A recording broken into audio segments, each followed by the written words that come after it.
welcome back to JK Dentis. Today we are going to learn about precancerous lesions and conditions. But before moving on to the precancerous state, first we will learn what is cancer. Cancer is uncontrolled growth of abnormal cells. So basically, normal cells do not show any dysplastic changes. But when a cell starts showing dysplastic changes, it is said as malignant cell, or you can say a tumor cell. So dysplastic changes is completely a different topic, but there are changes in the cells such as growth in the nucleus, change in the nucleus cytoplasmic ratio, hyperkeratotic nuclei, and many more. So if these changes are seen in the cell, then it is said as abnormal cell. And these cells are seen in cancer. But before going into this stage, there is a condition called as precancerous lesion, or you can say precancerous condition. Now we will see the difference between the lesion or condition. First, I will give you an example. If you have a bag full of fruits, or you can say tomato, and one of the tomato in the inner layer is being spoiled, what will happen? That tomato will go on spoiling the other tomatoes. Similarly, in cancer, what happens if one area is being affected, it go on spreading to other areas, and there is uncontrolled spread of the disease. So what is lesion, or you can say a condition? What happens in lesion? There is morphological change. That is, from the normal counterparts, there is an area which is changed, or you can say morphologically different from the normal counterparts. While in condition, it is a generalized state of not being normal. So basically, you will see a area in this particular area. For example, if this is the buccal mucosa and this is the normal part of the buccal mucosa, you will say something is changed apart from the normal one. That changed area will be considered as lesion. But in condition, there will be certain generalized condition. For example, a patient comes to me for a complaint of difficulty in opening mouth, or you can say a burning sensation. From those symptoms, I'll judge that patient may have oral submucous fibrosis. Then I'll check there can be fibrosis of the mucosa. So that condition is generalized. That is, there is a general change of the state. While in lesion, you will see a particular change in an area. So there are different kind of pre-malignant lesions and pre-malignant conditions. So we'll see the different lesions and conditions now. So pre-malignant lesions are leukoplakia, erythroplakia, carcinoma in situ, smoker's palate, and sometimes chronic candidiasis can also be considered as pre-malignant lesion. Then comes conditions. The conditions are oral submucous fibrosis, sometimes lichen planus can be considered as a pre-malignant condition, syphilis, siderophic dysphagia, or lupus erythematosus. So these are the pre-malignant lesions and conditions. We are going to learn in detail about the lesions. So first I am going to explain you about leukoplakia. Basically in leukoplakia, you need to remember three main things. That is, leukoplastic lesion is a pre-malignant lesion, and in that you will see a white patch, or you can say white plaque. Secondarily, that patch is non-scrapable. That is, if you try to remove it by scraping, it will not get removed. And the third one, most commonly, it is associated with tobacco.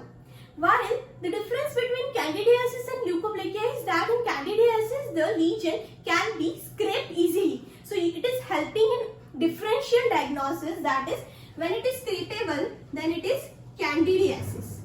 While when it is not scrapable, then it is leukoplakia. So what are the different clinical features? How you determine whether the patient is having leukoplakia? Basically, it is seen more in the males and in the 4th and 5th decade of life. The white patch. When you will palpate that white patch will be smooth or can be finely wrinkled. What do you mean by finely wrinkled? That is, if you touch, there will be a touch of roughness in that, from smooth to finely wrinkled. Secondarily, the leukoplakia is whitish in color, and sometimes it also shows grey or whitish yellow color. So both of these colors can be seen in leukoplakia. There are different forms of leukoplakia. Sometimes it is homogeneous, ulcerative, as well as there is one more leukoplakia, that is speckled leukoplakia. So as the name says, homogeneous. Homogeneous means uniform. So when you will see that leukoplakia, it will have a uniform white color. It will have a uniform smooth or rough texture. But when you will go on to the ulcerative one, what will happen? It will be white in color with some redness, and there will be central area with ulceration. That is, you will see ulceration which is surrounded by white plaque. Then comes speckled. What do you mean by speckled? Speckled means raised. That is, whenever area is there is raised lobulated area. That is, that area is not smooth. They have elevations in the area. The most common area in which leukoplakia is seen is buccal mucosa. Then it can be seen on the tongue, floor of the mouth, and different areas of the oral mucosa. These were the different types. Now we'll see how it gets developed further into cancer.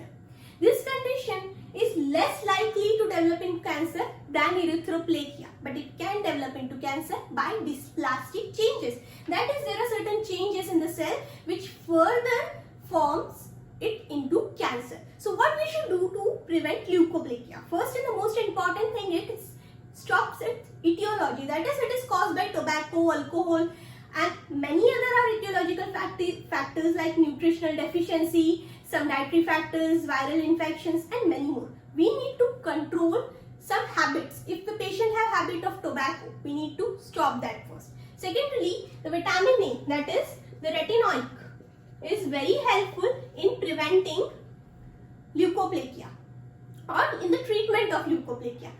There is also use of vitamin C. There is B complex, then beta carotene. So what is carotene? Carotene is carrot.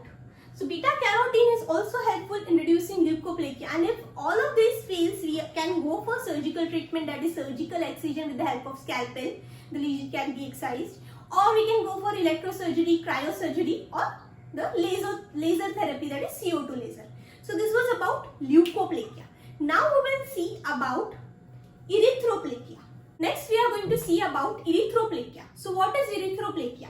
Erythroplakia is a red lesion with a well-defined margin. You can see that this margin is well-defined. What is irregular? This is something irregular. This has irregular margin. Secondarily, it is also smooth. It can be ulcerated. It can be lobulated in further forms. The different forms of erythroplakia are homogeneous erythroplakia, erythroplakia with leukoplakia, or speckled erythroplakia. So in the homogeneous form, it is uniform.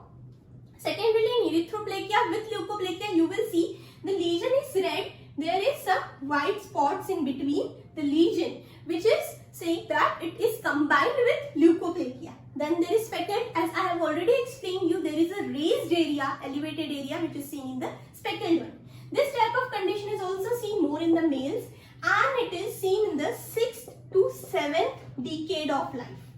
The most important is that erythroplakia is more severe form of precancerous lesion than the leukoplakia. That is, it is more likely to develop into cancer and show the dysplastic changes.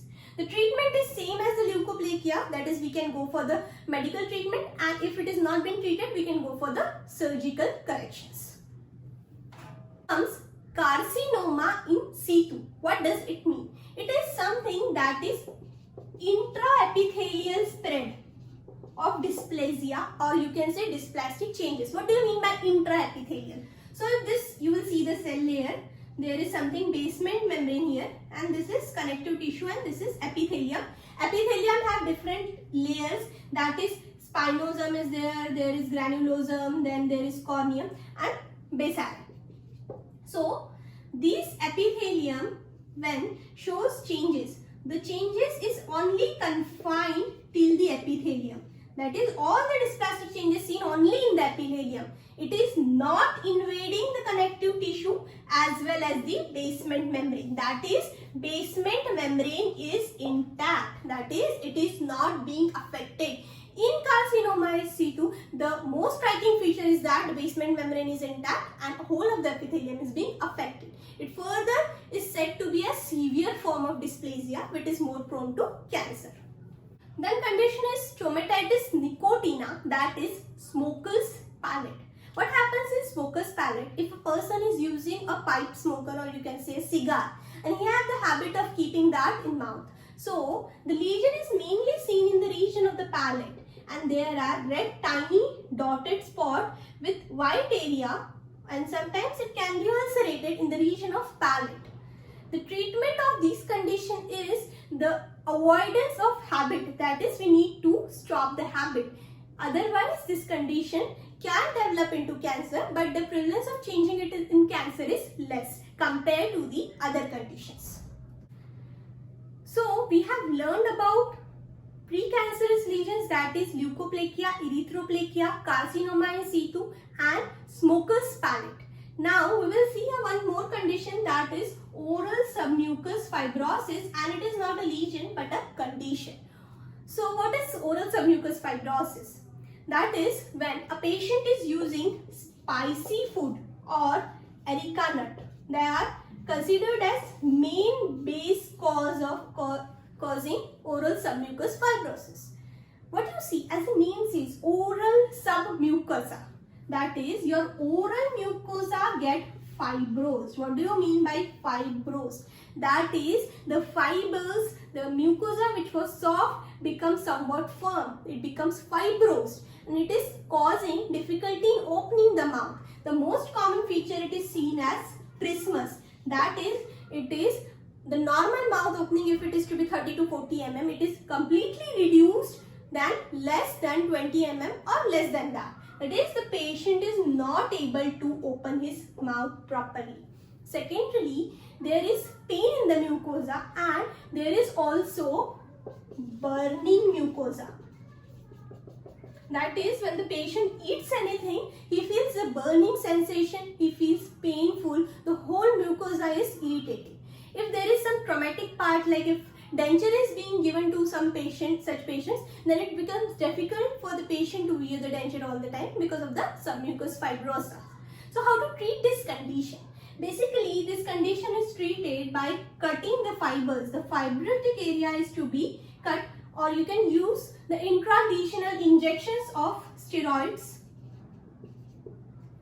But these steroids are not given if dysplastic changes are seen in the condition. So when we will take the biopsy of this area and we'll check it, if there are dysplastic changes is being noticed, so lesional steroids should not be given because it will again harm the condition. So this was about oral submucous fibrosis. We will learn in detail about lichen planus and other condition and other cancerous forms in our next lecture. I hope you have understood about the lesions as well as the conditions, and if you have any doubt, you can feel free to ask me in the comment box. Thank you so much, and don't forget to press the bell icon and subscribe to my channel.